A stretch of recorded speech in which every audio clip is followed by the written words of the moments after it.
Hello and welcome to the 20 Megabyte Doctor Who podcast, episode 508. I'm Adam, and you are not alone, because here's Mary Lang. So, that's the human race, 5 billion years from now, off their heads on chemicals. And Kirby Bartlett Sloan.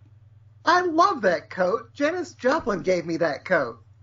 I thought I could hear what you said. Janis Joplin, was it? Right then, I'm just going to annoy the listeners because I realise my little fluffy thing is not... Oh, I'm going to leave it. The little fluffy thing's not over the... fluffy thing? What? No, you know, the sort of thing that when you accidentally sort of breathe on the microphone does make a funny noise. Oh, I'm going to put it on. Right, so listeners, this is going to go for a second or two, or just 1 second while I put this foam thing over the microphone. Here we go. There you go. That was quick, wasn't it? I did that really well.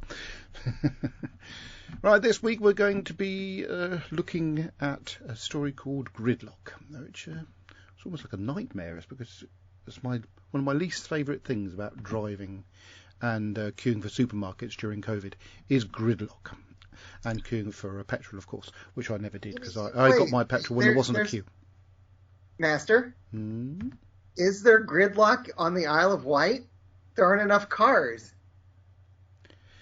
Have you actually Googled the amount of cars on the Isle of Wight? No. To make that assessment?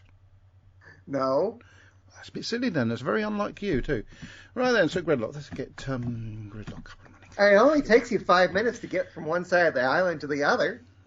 Of course it does. And Kirby in Atlanta and me in Chicago, we know Gridlock. Absolutely, well, and I used to live in Chicago, so right. I know that. Even though this isn't the 20 megabyte driving on the Isle of Wight podcast, yes, I will explain that there is one main road from Cowes to Newport. So if there's traffic lights or roadworks on that road, people then try and take the country roads. The country roads as well, the cyclists go. So just one block in one main road on the Isle of Wight means the tailbacks go quite a long way. So, you know, you may join a queue at Northwood, which at a normal speed would take about 7 or 8 minutes to get to Newport. But when there's a traffic jam, it could take you 3/4 of an hour to get to Newport. Aww. 3/4 of an hour. I know, but if you want to get there in 10 minutes, you need stuff, don't you? But yes, Gridlock, the Isle of Wight is perfectly designed for things like Gridlock because of the lack of options for routes. Right, so Gridlock begins with a sort of view of a sort of television image, which, bear in mind, this is set in the distant future. They must just decide that they wanted to go retro. And a view... Oh, for God's sake, what? Honestly, could you be interrupting me about...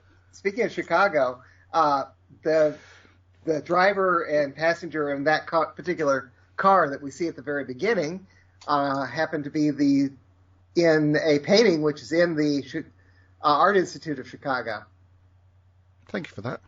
American Gothic. And by the way, they aren't not, although they're shown as married here, they're actually in the real painting a father and daughter. Anyway, so the view switches to inside some sort of vehicle, and the two people in the vehicle are sort of panicking because it's shaking and something's going to happen to them. The woman's screaming, and then it's the title sequence. Obviously, something did happen to them because we find out a little bit later. Oh God! So with New York, apparently they decided to shift to putting the steering wheel on the British side of the. Even though New York was kind of American. How do you know that in the distant future they might not try to just decide that the right side of the road to drive on is the right side, left side? Right. You know what I mean?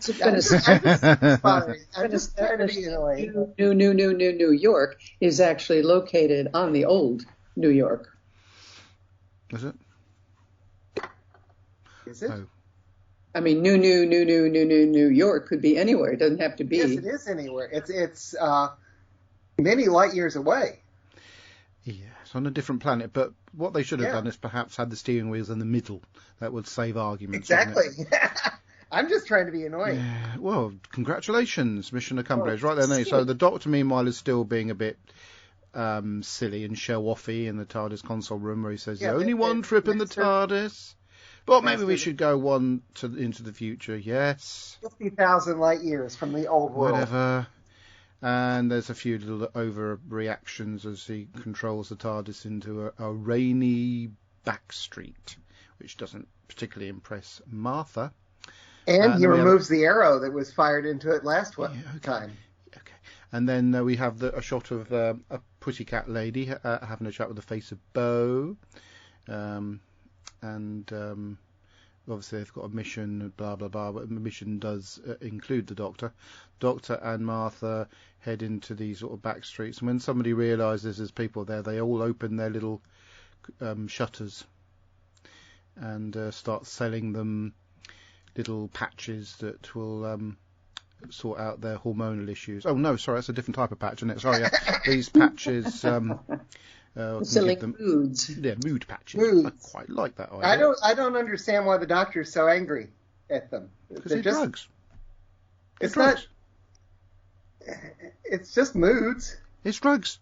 They're drugs that create moods. They're drugs. That's why he's angry. Yeah. Anyway, so they're all on their little sales patter. And then this sort of miserable lady in a cloak turns up, who happens to be the daughter of the people that obviously, essentially, we think probably got killed at the beginning of the story. And she wants Forget, which is in the Harry Potter film, the last one, in fact, Deathly Hallows. This is what Hermione did to her parents, but with a magic wand. Sort of flipping the... flipping the tables a little bit. Anyway, so she takes the little sticker on her neck and goes off, oblivious now. Obliviate! Get it? There is the Harry Potter reference. And then just as that happens, and it could have been handy that she'd hung around for just 3 more seconds, because the 2 people who sort of kidnapped Martha could have kidnapped her instead. Yeah, and then they could have just disappeared, and the face of Bo would have been a bit cross. And we wouldn't have a story. No. So they kidnap Martha, and of course the Doctor's going, Martha! Martha! Like he does. And off they go in their very badly rendered CGI car, which looks awful as it flies through the... it looks okay for... It isn't. Even for that time, it's not that okay, because the shadow, as it goes around the corner, just looks like a little dot on the wall. It's not very well rendered. But it doesn't matter, because this is Doctor Who. Anyway, so the Doctor asks the salespeople, after banging on their little hatches, where they've taken her. And he heads on a mission to try and find her. Meanwhile, she's in the car. She wakes up because they gave her a sleep patch. Oh, God. What? That was not the shadow. That was a piece of shadow. Some sort of cloth or something that the car dislodged from the road. That was not a shadow. Oh, it looked like the shadow of it as it went around the corner. I just watched that part. No. Okay, well, I didn't think it looked very good. And what I think counts, doesn't it, Mary? Yes. Okay. Well done. Anyway, so Whatever. Martha wakes up in this car and asks them to take them back straight away because it's too late. It's too late. They're already in the gridlocked motorway thingy. And they sort of gets friendly with them and says, "Oh, my friend the Doctor will come and rescue me." Blah blah blah blah blah. The Doctor then steps or sort of sonics his way into the actual motorway itself and finds himself choking to death immediately on the fumes, which happened last night when I broke wind, actually, while we were watching Strictly Come Dancing. Oh, thank you. Anyway, so he's invited into one of the cars by the bloke from A Death in Paradise, but sort of with a cat face on, obviously going to some sort of fancy dress party. And he's then in the traffic jam himself. And of course, this chap with his sort of cat face on has got a wife who's human, and their little kittens are very cute. And one of them goes, "Meh, meh." Very cute. Nobody's disagreeing with me, so No, Well done. why would I disagree with you? I Thank you. love kittens. So do I. I agree, they're very cute. Yes, they are indeed. Right then, flicking back, we've got stuff coming through on the feed. Lillian Robbins says, hi, hi, hi, hi, hi, hi, hi, hi, hi, hi. Terry Marr says, evening, everybody. And then Kirby Bartlett Stone, they have Gridlock on Coppins Bridge. Obviously, he's had experience of that, but it's better than it used to be. In fact, the gridlock around the hospital area is Bridge? better than it used to be. And then, what did you Am say? I supposed to look up Coppins Bridge? Do what you like. Laurie Nick says, I'll take a dozen patches, please. Of which one, though, Laurie? Which one? Yeah, it doesn't specify. Unless she was Maybe talking about it'll be assorted. the hormone replacement patches I was referring to earlier on in my statement. Back to the story. Right then, so the doctor gets friendly and starts asking all sorts of questions about this motorway and why they would be in it for the amount of years they're actually in it. And he's still trying to find out which one Martha's in. So they find another car, which there's some old ladies in it that are a bit Kirby-ish, and they keep a complete record of all the people in every car. Car spotting. Yeah, that's it. Yes, car spotting. I used to do a bit of train spotting, but specifically with L trains. No, did you know? I'm not surprised. An L train is a subway train in Chicago. How appropriately named, that L train. It sounds like Hell Train. Back to Doctor Who, right then. So anyway, Elevated. And the train is elevated, so it just got the nickname that sounds L. quite cool. It's gone from hell to cool within a few seconds. Well, they're not all elevated. There's some subways. Oh, by the way, you said that it was called New York. Well, there's a badge on one of these screens that says City of New York. So it's only new. So everybody's gone quiet. Right, so the doctor gets friendly with a few of the, like I say, the ladies that have been married for how many years? 26 years, is it? So and they're still in this traffic jam. We did have an explanation. If these people can pull over to kidnap people, why don't they just get out and walk? True. But they did explain the fact that there are little stopping areas where you can nip out and get drugs or whatever, and kidnap people and then go back into their cars. Because obviously they're on their way to almost like oasis, that's a new word, oasis, aren't they, which doesn't exist. Maybe there's no way to get from one place to another unless you do that. Yeah, possibly, yes. Yeah. The Cassinis, the old couple, the ladies, reminded me of, other than the fact that they're not cannibals, they reminded me of the ladies in Paradise Towers, yes. Yes. But what I thought was, I forgot what I was going to say now, because you talked over something to do with the ladies. I can't remember what I was going to say now, so we'll move on. Shut up there. What a surprise. Isn't that unusual for Kirby to make me lose my train of thought? Never mind. No, this is car spotting, not train spotting. Whatever. Right, so Martha's sort of rather stuck in a situation. She ain't going to do anything. But the doctor, meanwhile, eventually, after... You would think that Martha would complain about being haunted because she's with a ghost. Eventually, after a long, long period of time and various sort of exterior... You know what I'm referring to. No. No, move on, Adam. And exterior shots of the traffic. That actress was in Being Human as the ghost. Okay. Where do I get up to? Right. So, anyways, exterior shots of the traffic jam, and there's implications that because obviously what we forgot to mention, you made me forgot to mention because I'm going to blame you, is that the reason why that Martha was nicked because they wanted to drop down to the fast lane where they can move at 30 miles an hour. But down in the fast lane, as we find later on, around this part of the story, there's something sinister and horrible down there. Anyway, the doctor... Something that does not exist. The doctor, meanwhile, jumps down through several cars, which is quite a cool little scene, meets a few people on the way, and then decides it might be a good idea to wear some sort of face covering because of COVID and, fumes and stuff. That American Gothic couple in the beginning that got attacked and destroyed by the Macra. I mean, there were just two of them, so they weren't down there. Yes, very good point. Maybe one of them jumped out sometime afterwards. I don't know, but that was a good point. See, that's the sort of points we're looking for in this show. Master. Yes. In the car where he puts on the bandana over his mouth, there's a poster on the wall that says "Bad Wolf" in Japanese. Cool. Well, thank you for that. I'll go on then. I'm not really interested, but well done. It was quite a good point to make. Right, so yes, as the car drops down, the Doctor meets this rather posh gentleman with a bowler hat. And well, he's a direct reference to Judge Dredd. There's a character dressed exactly the same in Judge Dredd, and the entire look of this underbelly of the world is based on Judge Dredd. Okay. Anyway, when Martha's car does finally descend to the lower levels, it starts getting knocked around a little bit, and everybody starts screaming, and they see these little claw things coming out of the shadows, and eventually the Doctor, just when he's just about to drop down and sort of, or consider a way of dropping down and rescuing her, Catwoman turns up, and it sounds like Batman, doesn't it? And beams the Doctor and herself out of the situation, much to the annoyance of the Doctor.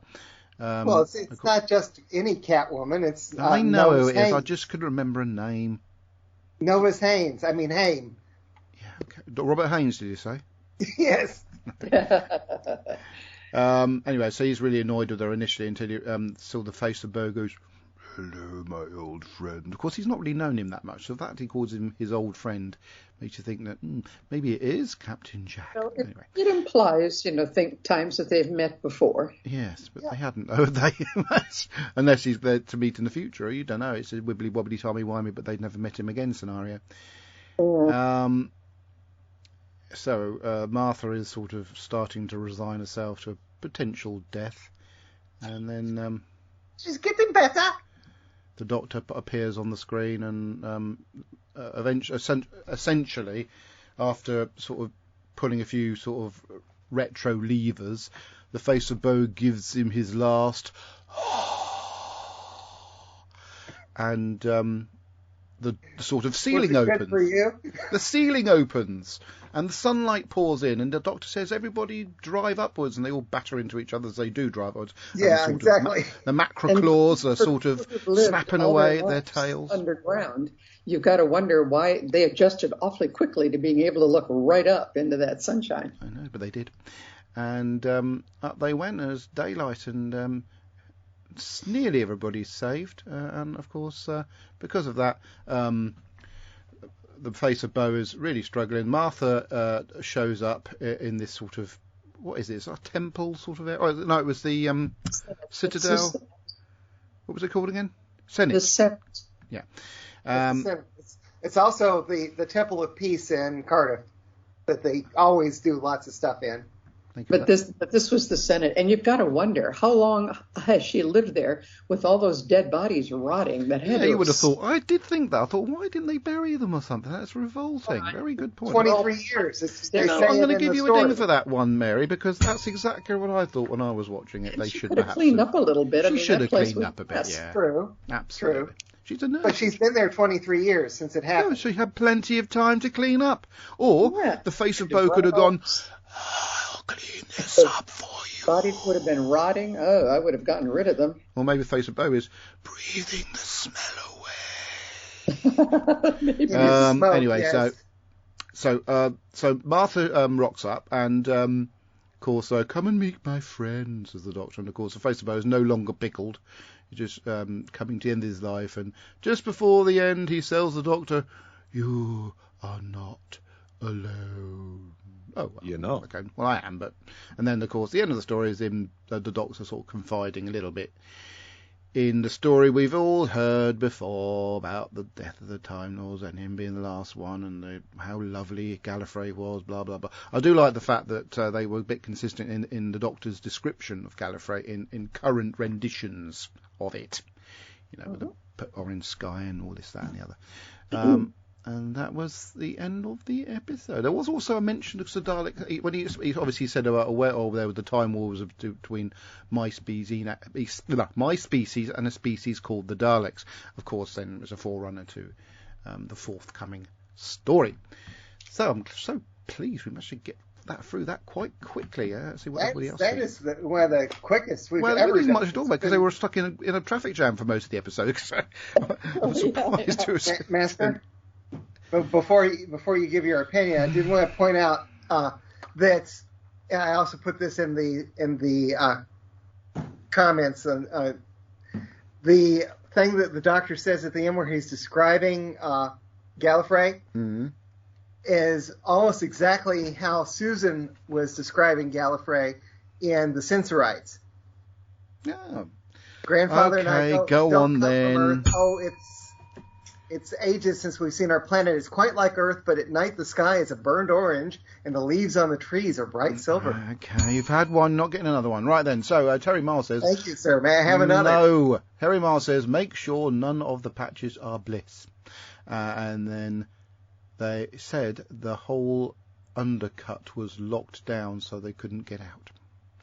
Right then, so what do I think of this story? It's a filler. It's a filler story. It's okay. It's quite well done, considering it really is basically shot in a little box, virtually the whole story. There's very good characterizations within it. And, you know, like I say, considering it was what I liked about it to a certain degree is a lot of it was description. It was, you know, it was saying about what they'd read, a little bit of a hint of a claw here and there. They didn't go overboard with major special effects in regards to the monster, but they tried to use some special effects in regards to some of these machines flying around, which for me was a bit rubbish. But, you know, on the whole, I think what makes this story okay is the acting and the direction and the theatrical elements of it. On the whole, it's pretty good. It did sort of have sort of hints of things like the Happiness Patrol and Paradise Towers about it because of, you know, just the feel of it. I mean, bearing in mind last time we saw New Earth, it was really sort of lush and summery, and you can imagine her smelling the buttercups, whereas this was complete sort of the lemongrass or whatever it was. Yeah, whatever it was. But on the whole, it was okay. I quite enjoyed watching it. Simply because of the dramatic elements. What do you think about it then, Kirby? It's a filler episode. It's okay. It's not one. I used to watch it a lot more, but I've become rather tired of it. Because I used to put on this particular disc mainly for the first episode of the season, and then I tend to continue watch Shakespeare, and then, okay, I've already got the disc on, why not continue to watch Gridlock? It's okay. Not one of my favorites. Okay. Ben, what did you think of it? Come back to me. Come back to you? Well, you're watching it now. Yeah, I wish. I didn't realize you joined us. That means we've got to do it in an opposite way, the normal thing. So this is going to make it more interesting. Okay.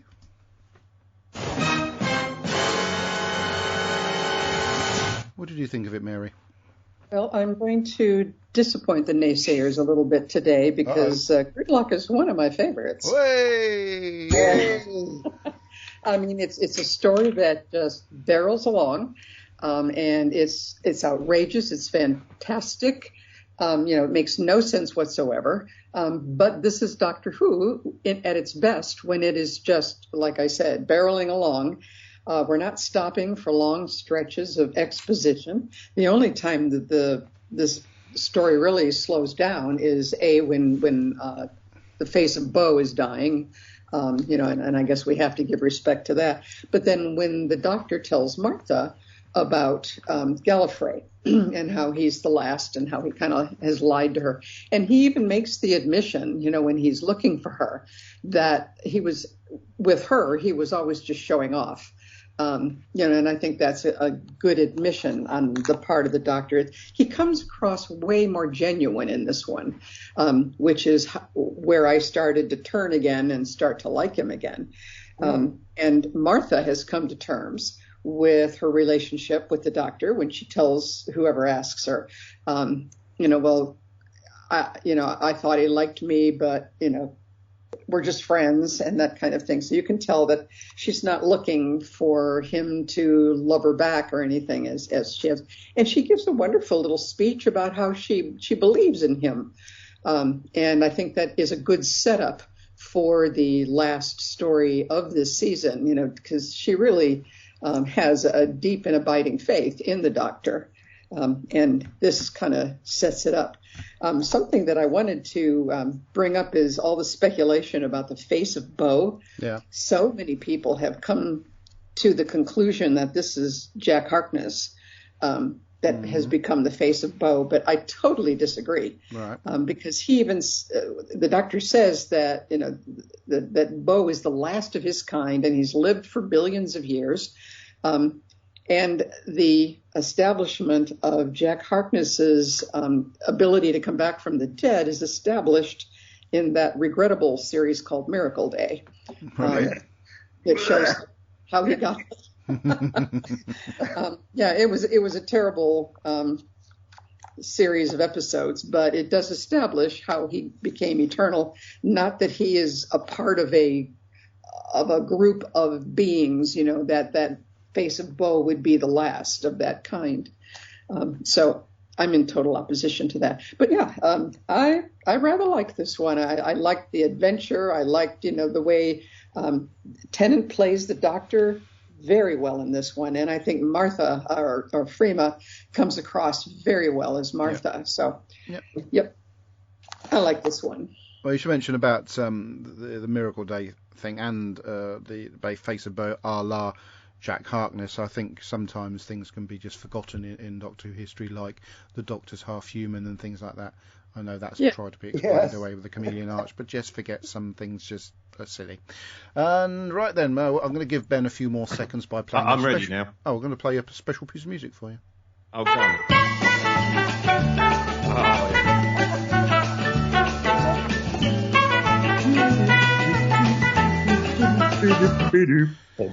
It's Ben, everybody. Do you want to do a quote or just want to fly straight into your opinions?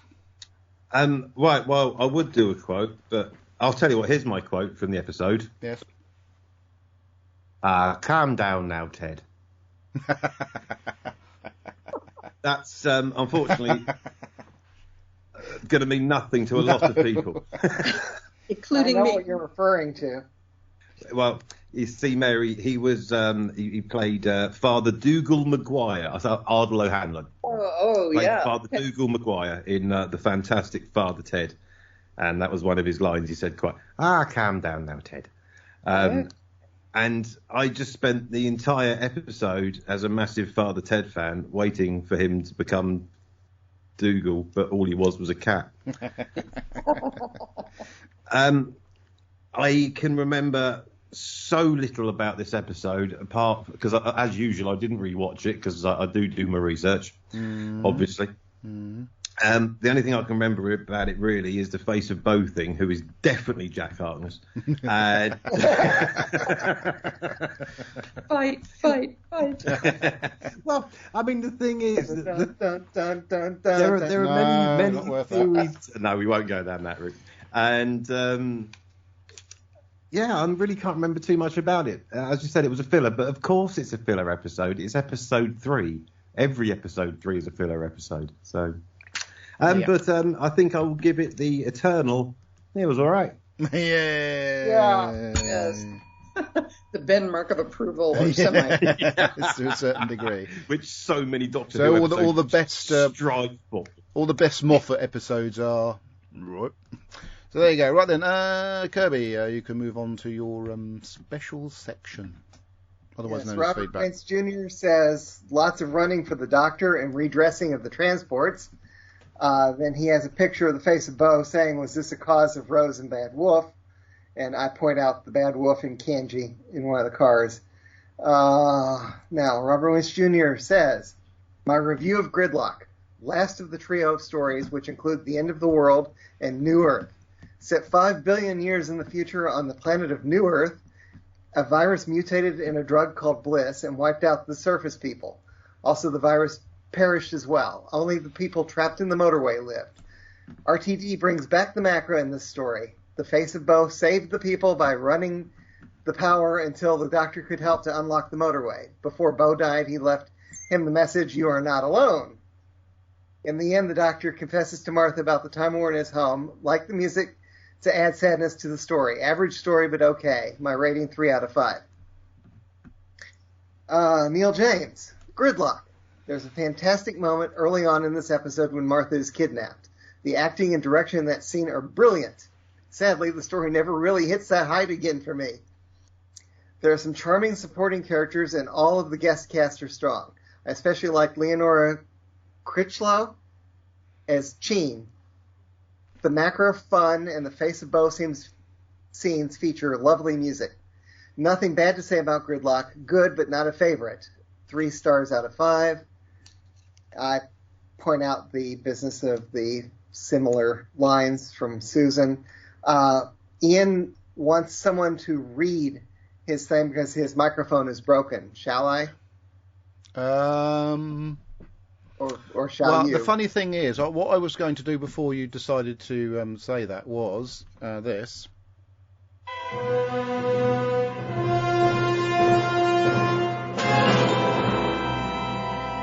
Hello, 20 megabyte podcast. My microphone's broken. Kirk. Yeah, I was going to say that Billy Kirkbride. Who I was having a lovely conversation with earlier. Go on then, Kirby. You've been itching to do this for 11 years. So come on.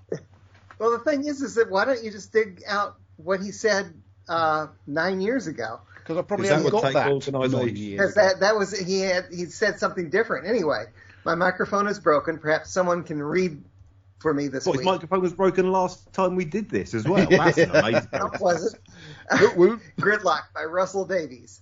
The premise is an exaggeration of the English motorway system. The economic method seems to be to employ just enough refurbishing crews so that when they finish it, it's time to start over again. So there are always road works causing traffic jams. There is also the M25 around London, which is joined by several other motorways and was at a standstill during the day from the start.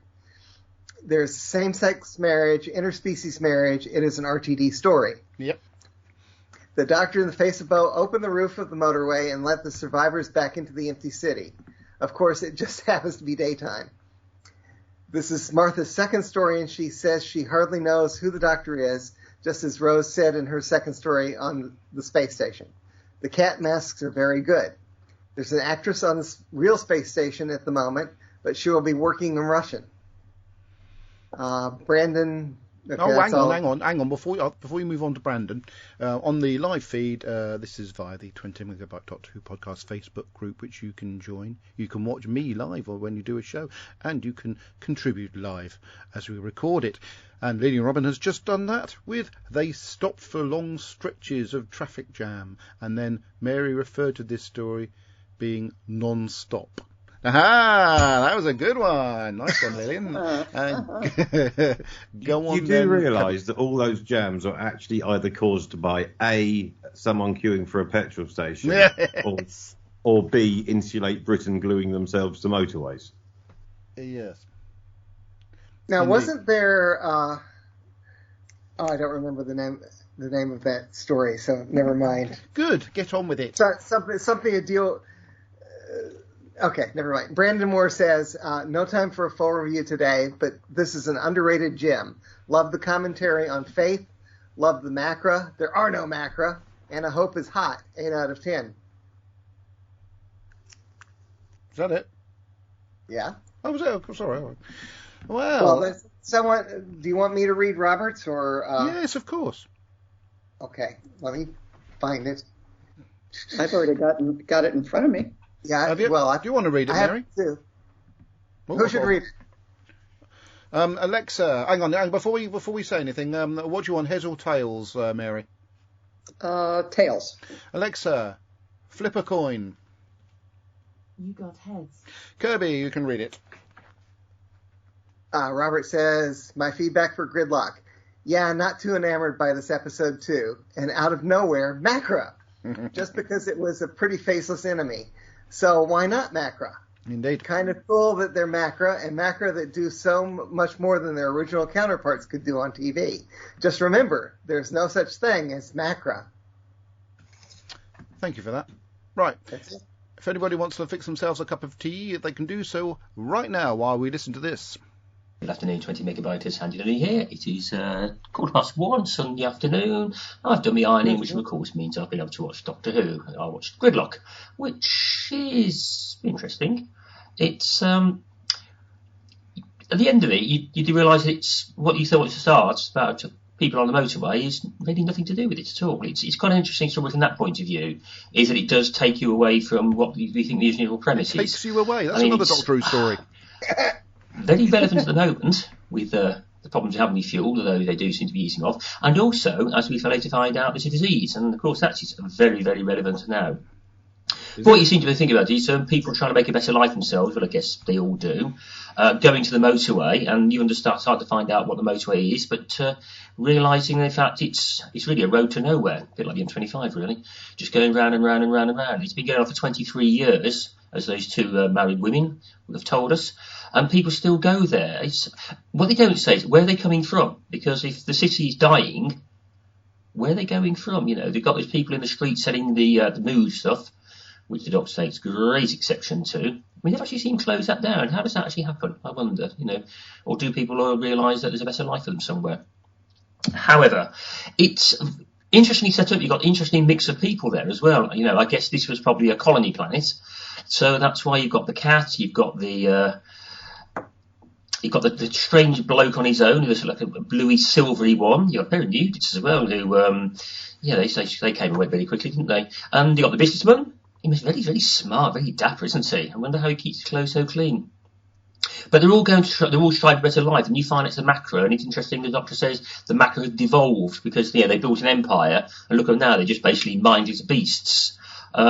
So was that disease? It's interesting. The two just don't quite connect. I know this is a Russell T Davies story, but there were a few holes in it, and I was wondering, well, where did the macro come into it? How did they get that? What's going to happen to the macro at the end of it? The face of Bo looks like he's died, but we'll have to wait and see about that. Of course, who is the face of Bo? One of the likely mysteries there. But what's going to happen here? This planet's now going to suddenly rebuild itself with all these people. But that wasn't really what it's about. What it really was about was more about the Doctor and us finding out more about it. You started hearing about more at the Time War, and they lost. And he's the last one, and he's explaining to Martha, he lied, this is who I am, but we still don't know who he is. But the face of Bone saying, you're the last, but then he says you're not alone, so the face of Bone actually contradicts himself. These are, I think, deliberate plot holes. Well, they're not plot holes, then, are they? They're deliberate teasers to make you start thinking. Of course, this is set up for the Return of the Master very, very shortly, and of course, Return of the Daleks even more shortly. So it's almost like this is a holding episode. The story itself about the motorway didn't really matter. It's what it was telling you about what was coming. I think that's where it really, really worked well. And Martha, she trusts the Doctor implicitly, but why? She barely knows him. And the Doctor says the same. He barely knows who Martha is as well. It's this relationship that everything's so transient with the Doctor. I suppose it has to be, because he will live for presumably thousands of years, whereas people live for a few decades, don't they? But it was enjoyable. It was fun. And we'll see what comes along with it. Anyway, be seeing you. Anyway, thank you, Andy. Okay. He gets the time wrong every week. It's like Alan T. Butcher and his "So Mike say" and various other catchphrases he's built into his blurb. Meanwhile, Mary, you have something to dictate, don't you? Yes, I do, from Terry Miles, and it's a fairly long one, actually. And that's what she said. Okay, he says, in this one, the Doctor and Martha go to New Earth in the far future and find that they have entered a deadly trap. The Doctor says, the Doctor says she has had a visit to the past. He might be mixing seasons of the Doctor here. The Doctor says he has had a visit to the past and offers Martha a trip into the future and to visit another planet. They arrive in New York, a city on the planet New Earth. The Doctor mentions that he had visited the planet with Rose, and Martha gets the hump and mutters, "Ever heard of the word rebound?" Moment, yeah. Martha then gets kidnapped. Her kidnappers introduce themselves as Milo and Sheen. Sheen says they will drop her off when they reach their destination in 6 years. Yeah. doctor takes off after her. American newscaster Sally Calypso gives the daily travel news to all the Hoover vans. The face of Bo is in a room with Novice Haim. He sends her off to find the doctor before it is too late. She leaves armed with a laser rifle. All nuns carry rifles, don't they? When the doctor arrives at the motorway, he discovers thousands of hover vans in an underground traffic jam. It looks just like the M25 on Friday nights. The doctor gets a lift with Thomas, a cat person, and his human wife Valerie with their 2-month-old kittens, and he learns some people haven't left their vans in over 20 years. The doctor asks if Brannigan can drive down to the fast lane chasing after Martha, but he refuses. You know, when I watched this, I was wondering myself, I'm thinking, oh, they got 3 now, they can go in the fast lane. Yeah. Well, they've got more than 3, you've got all those kittens, though. Yeah, but he refuses, worried for the safety of their kittens. Deciding to make his own way after Martha, he opens a door in the floor of the van and drops down to the van below. I like the way he drops and hangs there for a second because there's no van to land on. Moving through several vans, opening the roofs with his sonic and continuing through the floor to the van below, posing as a motorway foot patrolman. In doing this, he meets several varied characters, including hippies and a nudist couple. Milo and Cheen's van enters the fast lane and is attacked by mutant crabs, a.k.a. the Macra, and finds the exit ramps are all closed. Meanwhile, back at the Brannigan van, something is slicing into the roof. It's not pirates. It's Novice Haim, who pokes her head inside instead. Holding them at gunpoint, she demands to know where the doctor is. On reaching the last level just above the fast lane, the doctor discovers that the bottom of the motorway is filled with Macra. Novice Haim makes it to the van the doctor is in and teleports the doctor against his will to the Overcity. The doctor finds that the Senate and all the people above ground died in 7 minutes from a mutated version of the drug Bliss 24 years ago. Yes, I forgot about that. There was, however, just enough time to seal the walkways and the flyovers to the lower levels, saving those trapped from being killed by the virus. Those citizens in the Undercity had not been betrayed and abandoned. They have been saved. The doctor asks how Haim could have survived, and she tells him that, in quotes, he protected her and has waited for the doctor all this time. Hearing a familiar telepathic voice, the doctor runs to meet the face of Bo. The city's power grid died with no one maintaining it, and the Undercity would have fallen into the sea, but for the face of Bo being wired into the mainframe, giving his vital life force simply to keep the basic functions going. The face of Bo asks the doctor to save the trapped people. The face of Bo, in one last act of self-sacrifice, gives even more of his, in quotes, life force to power the equipment. When the doctor pulls a lever, opening the sealed top of the motorway, the people in their vans are able to rise up to the sunlight and escape. Novice Haim cries out as the face of Bo's glass begins to shatter as Martha arrives at the Senate building and meets the dying face of Bo. He whispers his great secret to the doctor. Know this, Time Lord, you are not alone, before passing away. We enjoyed this one. Ardell Hanlon as Brannigan was great, although I still see Father Dougal when I hear his voice. There you go. How did Jennifer Hennessy as Valerie keep a straight face with him dressed as a cat? Next up, Pig People in Manhattan, or the two-parter Daleks in Manhattan and Evolution of the Daleks. I have no idea who the baddies are in these two. Stay safe and well, everybody. Linda and Terry Miles. Well, thank you, Linda and Terry Miles. Right, Ben, just in the nick of time, a certain bit of feedback that is traditional to this show arrived and has now been teleported over to Mr. Shoveler, who's now going to dictate it. We are all happy to drive, for the sake of the colony. Happy to drive. Or the face of Jack. Oh, Mary.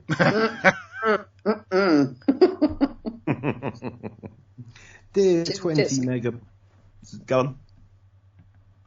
Hey? What? I thought you said something. Carry on.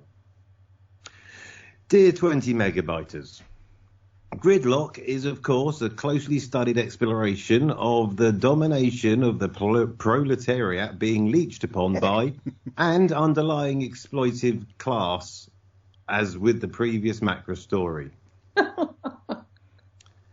By this time, instead of a devious and well-organised... But this time. Just. Oh, what did I say? By this time. Well, just edit it. Yeah. But this time, I love the way you pick me up like a teacher does with a kid when they're sitting in class. I haven't got the ability. I haven't got the ability to throw a blackboard rubber at you. Of course or you a piece have. of chalk. It's audio. You can do anything you like in audio, and it works. Okay. But this time, instead of a devious and well-organised covert system of exploitation, the Macra are now simply animalistic exploiters who are taking advantage of falling into a position of unearned fortune. This may seem to be a comment on modern capitalistic exploitation in comparison to that of earlier times. It should be noted that whilst... It's not the bit I'd use, but it'll do. Go for the bit of the chorus. Yeah, I know. I've got time. Once I finish the show, I'll go in the other room and put my feet up. But I will try and get the right bit for you at some time in the future. I think a minute and 10 seconds in is where you should get it from. Some might say that one.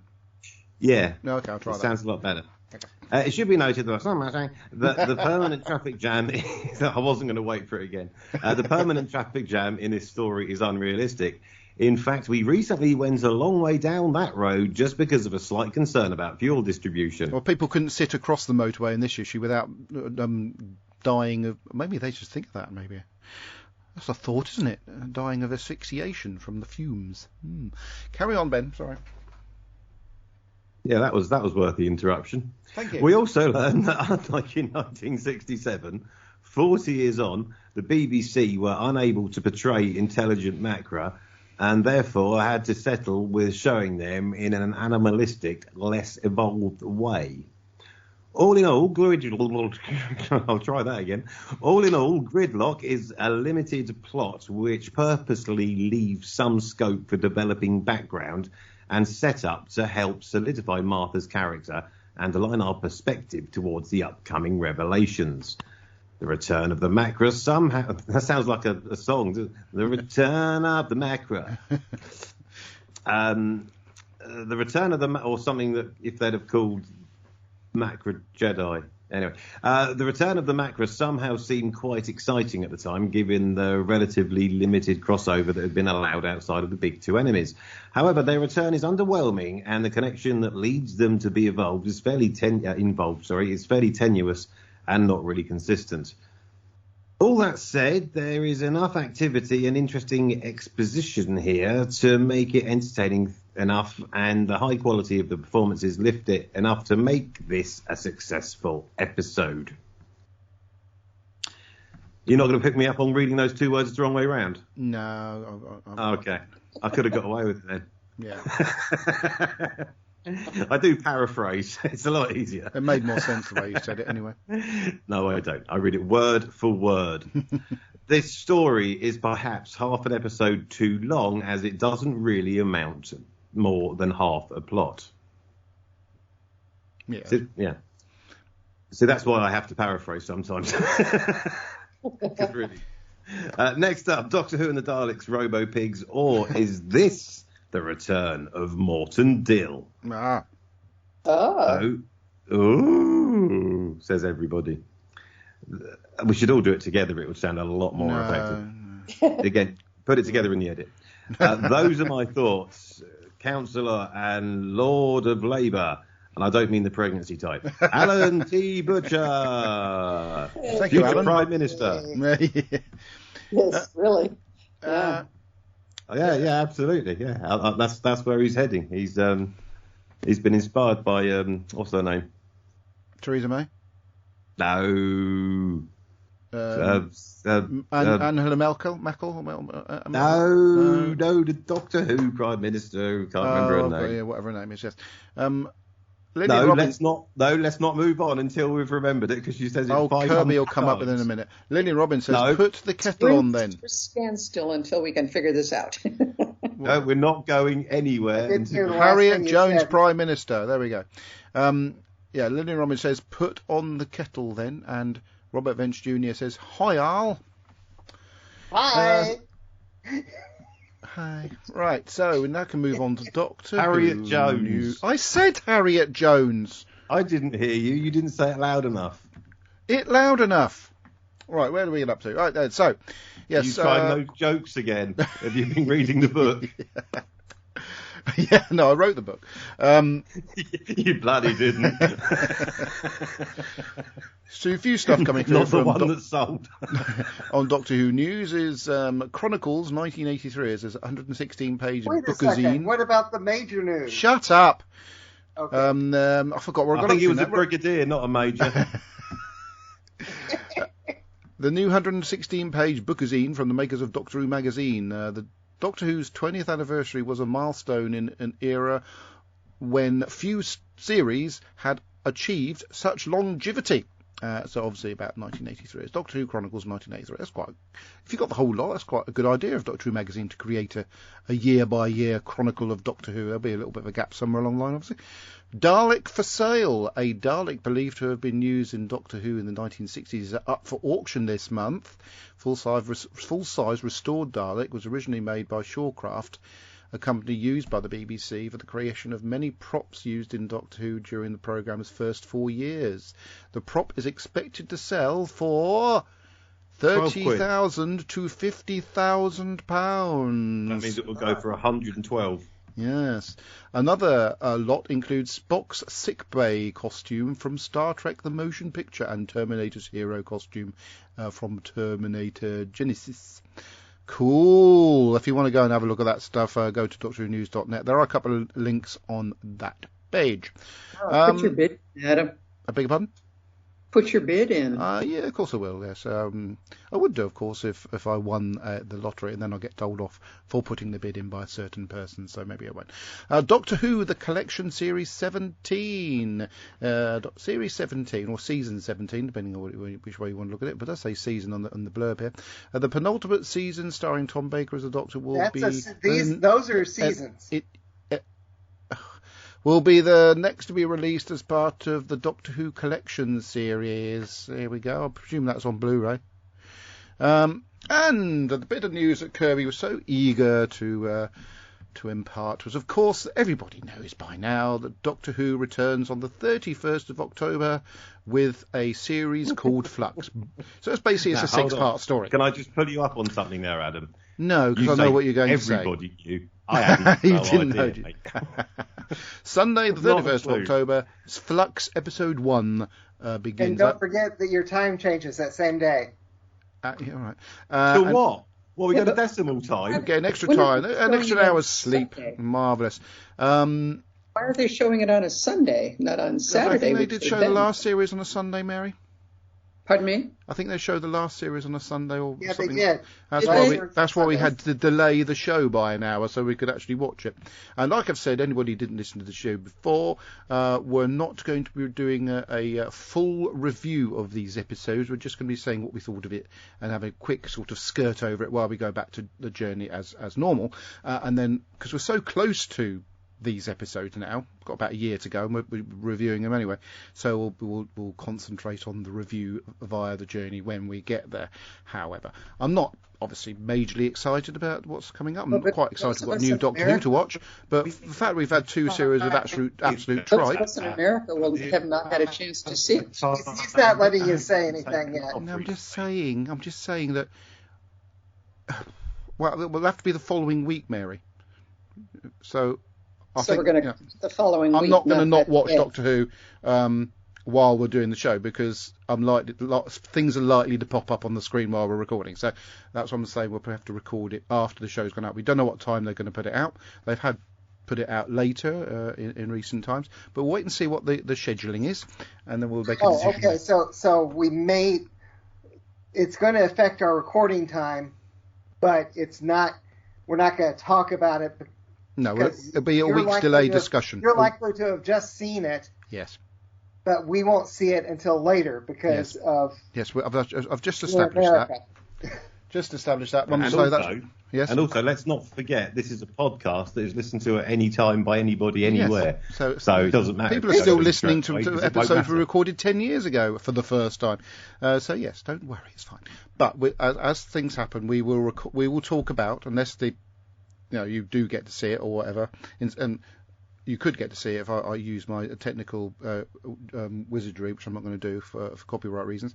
But we'll talk about the previous episode the following week. So when episode 1 goes out, which is on the 31st, we'll talk about it on the 7th of November and so forth. But only briefly, so it doesn't really matter then, does it? Can I just say... Oh, you went all Kirby then. Ooh. What happened there? Has your internet shut down? Happy birthday to my brother for the 7th of November. Oh, thank you. Did you say 2 happy birthdays then? Because one of them didn't come across. It just sounded like a... No, I think the internet's going a bit wonky. Yeah, it's come back again now. That reminded me, Master, when we last talked about Gridlock.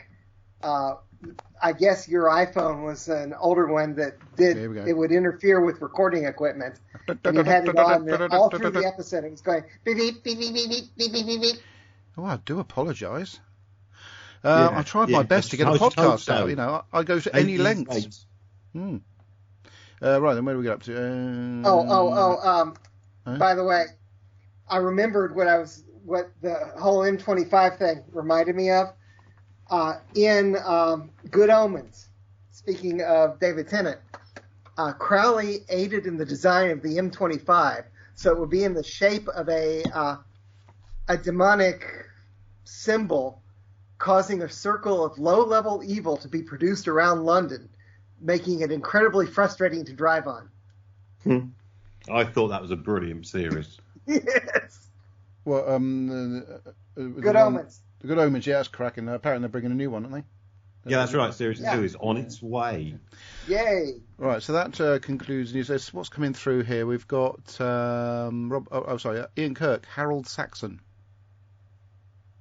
That's all he says. We were talking about prime ministers. I think he's throwing names into them. Of course. I was thinking about the lady prime minister. I thought that's what you were referring to, Ben. That's who I did mean. I meant Harriet Jones. Harriet Jones. Yeah, if only I was a fan of this programme we're talking about.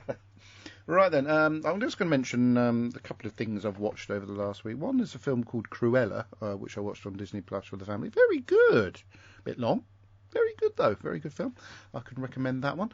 We also went to the cinema to watch, which I've mentioned last week, some James Bond movie, something No Time to Die. There's a James Bond film out. Yeah, very good. Why hasn't that been in the news? You can't go to any cinemas on the Isle of Wight and watch any other film because it's only that film on at the moment. But it's very good. Deb watched a series on Netflix that seems to be the sort of everybody's talking about at the moment, and everybody's making TikToks about something about a game that has a lethal end to it. Is it the Squid something? Squid something. That's it. Yeah. No, I started to watch that. I did not like it. Oh, I've got absolutely no interest in it. I've got no interest in it either. I haven't really got it. Don't know what it is. Don't care. I know loads of people have, and Deb and Isabella thoroughly enjoyed it. So I'll tell you what I've been watching. Marmite episode. What have you been watching?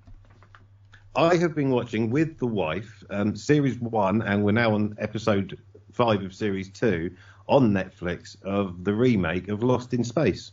Oh, cool. I thought a minute there, I thought you were watching a series called With the Wife. I thought, well, I've never heard that one before, and then I realised... No, that's the only thing I do watch with the wife is Lost in Space. And, we're halfway through the second series. Third series is coming in on the 1st of December, I read the other day, so we've got 5 episodes left and we have to wait for a little bit. But it's... again, to coin a phrase, it's all right. I mean, there's bits in it that you just think, oh god, the whole Will chasing the robot love affair is just tedious. Not that I know what you're talking about. There are a couple of things that change between the first series and the second series. I'll tell you that much. But yeah, it was. It's all right, and all right, yeah. It's just all right. It's not brilliant. It's not anything else to say you have to watch this. It's absolutely amazing. There are better people in it. I think the person who plays the dad is an exceptionally good actor. I think he's very good. But yeah, little Will Robinson just needs punching in the face Well, I by will the say, robot. I might have alluded to this last week off air, I can't remember, but I have been watching very slowly because I've thoroughly enjoying them. It's a series on Disney Plus called What If. It's a Marvel yes. series, obviously. We had a slight disagreement a few weeks ago because I was talking about an episode 2 or 3, and somebody told me that was the last episode. They've only just put out the last episode. I've watched episode 5, which is I can't remember the title of it, but it's absolutely it's the zombie apocalypse episode. Which of the title I do not know. It is magnificent. It's one of the best stories I've seen, let alone in an animated scenario. It's brilliant, absolutely brilliant. Yes, and it's got virtually all the cast in it from all the Marvel films, and it's brilliant. So if you haven't watched What If yet, watch it because it's fab. I think you may have misunderstood what I said. By referring to the last episode, I was referring to the last one broadcast at the time, most recent. But it wasn't the most recent one, though, because there's been 2 episodes since then. No, I'm talking about whenever we were discussing it before. Yeah, you misunderstood what I was saying, but never mind. I know exactly what you're saying. And I haven't seen the conclusion episode yet. I'm waiting for when I can watch it with the geek daughter. Okay, and one of my favourite series is coming out starting this week. It's a series called Who Do You Think You Are? Thoroughly looking forward to that. It's nothing to do with geekiness or anything like that. It's just something I'm passionate about and absolutely adore. So I'm really, really pleased that's coming back. And they've got some quite good people this year and more episodes. Last year we only got 4. We've got 8 this year, which is great. I suppose Doctor Who's going in the opposite direction, isn't it? Gone down to 6 episodes. On that point, well, actually nothing to do with that point. But I'd like to say today I applied for a job as a drum teacher.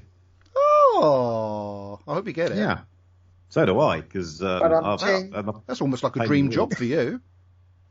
Well, it would be pretty good. My parents are away on a cruise at last. It's been 20 months since they've last gone, and if you don't know the story, the only time I can play my drums is when my mum and dad go away because their house is a hell of a lot bigger than my tiny little house, and my drum kit's so big I can't fit it anywhere but one of the rooms in their house, and it literally takes up half of the room now because I have so many cymbals. And yeah, so I only get to play it when they go away. They went away on holiday, so don't go and burgle my mum and dad's house if you're listening to this live. And yeah, so I can play my drums, and I took my daughter around there. She had a little go on it. I taught her a few things earlier, and on the way back I thought I should be a drum teacher. I had a look on the internet when I got home, and there was a job where I live advertising for a drum teacher. So I applied for it straight away. Awesome. Well, fingers crossed, Ben. I hope that Well, next it won't week you'll be funny with people telling listening us back that to you've this got in the 15 job. years' time, and I'll become the world's best drum teacher. Thanks, The most recent thing I've been watching was Doctor Who, but not Gridlock. I just watched The Invasion. Paka. Yes. Because I'm going to be talking about it with Earth Station Who. Oh, shameless plug. Are you plugging another podcast? That is. He knows that's not allowed. Not allowed. It's sacrilege. Should be seriously, Kirby. Well, the fun thing about watching The Invasion this time around was it was the first time that my oldest daughter, Fred, had watched it, and I pointed out to her how Tobias Vaughn says "Paka," and she started laughing every time he said "Paka." Well, I've got to say as well, if Kirby's going to be promoting podcasts that isn't this one, I've got to put another plug out for my radio station, the irdradio.com. Indie rock disco radio plays all the best Indian rock music ever made. Not Indian rock music. Indian. That would be Indian rock music. That would be dunga dunga, dunga dunga, which would be rubbish. Post a link. Oh, there's loads of links on my on my page on Facebook. Okay. So I'll check it out. The irdradio.com. It's got some great shows on it. It plays loads of great indie and rock music all day. But in the evenings, we've got old school rock rooms. There's a 90s room. There's a chill out room. It's really, really good. And it's all voiced by an American bloke called Smiling Jay Andrews, who's just the most fantastic voiceover I've ever met. Excellent. And I'm not on it at all, by the way. It's nothing to do. It's just my music. I don't talk on it because that would really not be a turn on. That's a shame. It's not. Well, next week we're going to be discussing a double barrel story with Are we Daleks doing in them both Manhattan. then, are we? Daleks in Manhattan and Evolution of the Daleks. Now, interestingly so, bear in mind we're nearly at the end of the episode, Brandon Moore said, sorry I'm late. Have you seen the traffic out there? Excellent stuff. What else we got coming up? I'm sure I saw something popped up on my screen that I found quite interesting. Oh, it always gives a different blimmin'... Every time you click back, it gives you a different view of something. And nope, no, I can't see anything of any interest whatsoever. Darn it! I haven't heard you. You may have done it before I joined, but no one seems to have given their reaction to the new trailer of the new series yet. I saw a very brief one where she's sort of the picture's breaking up and she's like suddenly appears on the screen and says a load of stuff, and then John Bishop goes, "Doctor, we need you." Hey, hello, Doctor. We need you over there, Doctor. Get over there, Doctor. Something like that, yeah. Yeah, and she makes references to lots of sleeping, weeping angels and Daleks and stuff, just to sort of tempt people in. As old Tribunal's trying to throw all the old, the old favourites in to tempt in viewers for his swan song. The only reason I'm going to watch is because I'm a Doctor Who fan. I'm not looking forward to this. Nor am I, and that's probably the best sort of attitude to have when watching Tribunal stories. Well, no, because I think the thing to do in life is if you don't like doing something and it annoys you, don't do it, which is why I'm not going to watch this series. Because it'll annoy me, so. But I am a Doctor Who fan. Are you? I don't like stuff that's rubbish, and if Man United got rubbish, I wouldn't watch them very often. It's like Doctor Who. I can't be bothered to watch Come on, Ben. I don't believe that. Who knows? It may be okay. What, Man United? I doubt it. No, we'll never win anything with Ollie in charge, mate. No, that's true. What will I say? There's very shortly, not long to go now, a new series of Star Trek Discovery is on. I'm thoroughly looking forward to that. And a new series of The Orville is also coming out soon. I don't know what channel's going to have it on, because I know Orville Series 1 and 2 is on Disney Plus now. I think it was on. Yes, really? I'm pretty sure it was on. It was on something because I recorded it on my Virgin box. So it can either be Paramount or ITV. It might have been ITV4 actually. What, Orville? Yeah, it was on Watch, I think, originally, or something like that. Yeah, I can't remember. I'm not inside. I'm just having a look live on the show Disney Plus to see if I'm right. I've got a funny feeling it's on Disney Plus. Well, you might be right about that. I'm just saying as well. I've recorded it off something that's not Disney Plus because I don't have. Have Disney you watched Plus. it before, though, Ben? Yeah, it's cracking. Yeah, it is. It's very, very good. But yeah, it's another series. I've never seen it. What's the matter with you? It's about a little green bird who wishes he could fly. What's the matter with me? Mary, have a go at him. Harris's arm so he can't. Mary, have a go at him, because that's silly. Not watching Orville. I think that should be allowed. And he gets beaten up by a monkey called Is Mary still there? Cuddles a lot. I don't know. Mary. I ate that dog. Mary. Someone's upset her. Unless her internet's gone down. That's happened before. Maybe it was Cuddles the monkey. I just need to look. Watch list. Here we are. Should be on there. Unless I've actually added it to the watch list, which should be. Yeah, there it is. It's on Disney Plus, along with a cracking film I forgot to mention called Free Guy. Anyone seen that yet? No, I haven't. I've heard of it. It's featuring a chap. Oh, what's his name again? He plays Deadpool. Oh God, I've forgotten his name. The Deadpool guy. Yeah. Fall Guy. No, I'm saying it's the actor is that Deadpool guy. So you don't know his name then? No, I don't Ryan remember. Reynolds. It's Ryan Reynolds. I thought he was quite a well-known actor. Yeah, that's a really good film. I think I'm wondering if Mary thought we were done. No, she wouldn't. She would have said goodbye. She sent a message through. Unless she's gone out to make a cup of tea for me, which of course should be silly because it's not going to get to me, is it? Well, she's a picture's still there, so maybe she had a phone call or something like that, which is going to make the end of the show a little bit awkward, but that's where it goes, isn't it? I think we've done rather well this week. We've actually talked about stuff I wanted to talk about for a change. And we're running under time. Good. That means I can go and I can actually do a little bit of writing, watch a bit of telly, have a bath. There's all sorts of things I can do in the extra half hour I've got available to me. Fantastic. So until next week, and it will be next week, I think, because I've got a funny feeling there might be a bit of an issue with the 31st of sure? October. There's something I've got on the 31st. I'm trying to remember what it is. Halloween. 9 in the morning. What? Yeah. Halloween. Mary's back. Yeah, where were you? I've been here. Oh, I thought I it was. just caught up in a back and forth on my phone with somebody. Oh, I see. I forgot what I was going to say now. Oh, yeah, next Sunday. Yeah, there's Halloween and there's a new Doctor Who on the 31st. That's what it is, the new Doctor Who. So we could well be recording, depending on the time of Doctor Who. We'll have to wait and see. But that's a couple of weeks away. And also in the morning at 7 a.m. I'm absolutely thrilled a bit. It's not thrilled. I'm thrilled to be able to get the opportunity to see a major local landmark go. The Fawley funnel, the power station funnel, has been there all my life. There's pictures of me as a young toddler with it in the background. I've taken hundreds and hundreds of pictures down to Cowes seafront and various seafronts on the island, because it's quite prominent. You can see it virtually anywhere on the Isle of Wight.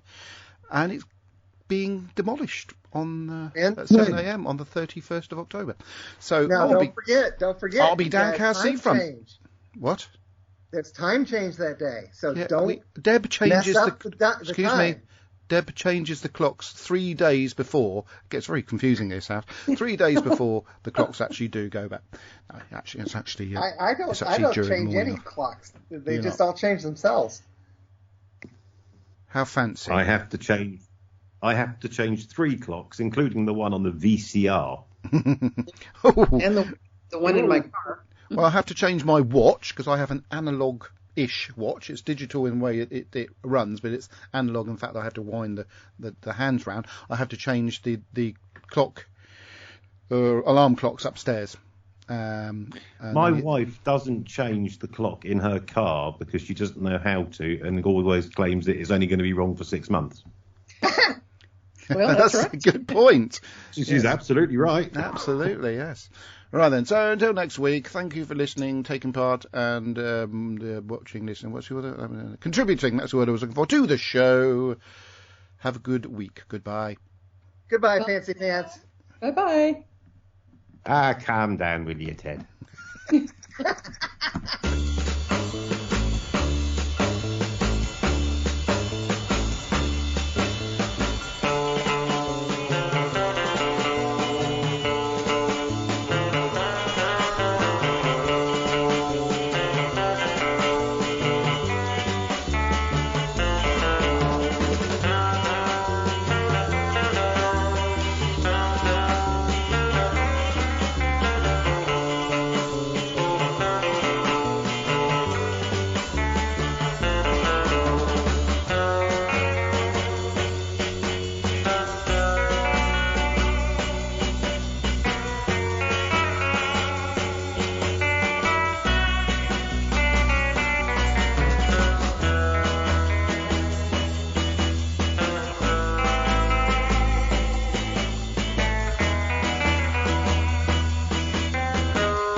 The 20 Megabyte Doctor Who podcast is an APV Services production sponsored by whowon.co.uk, lavazi.co.uk and iwheroes.co.uk.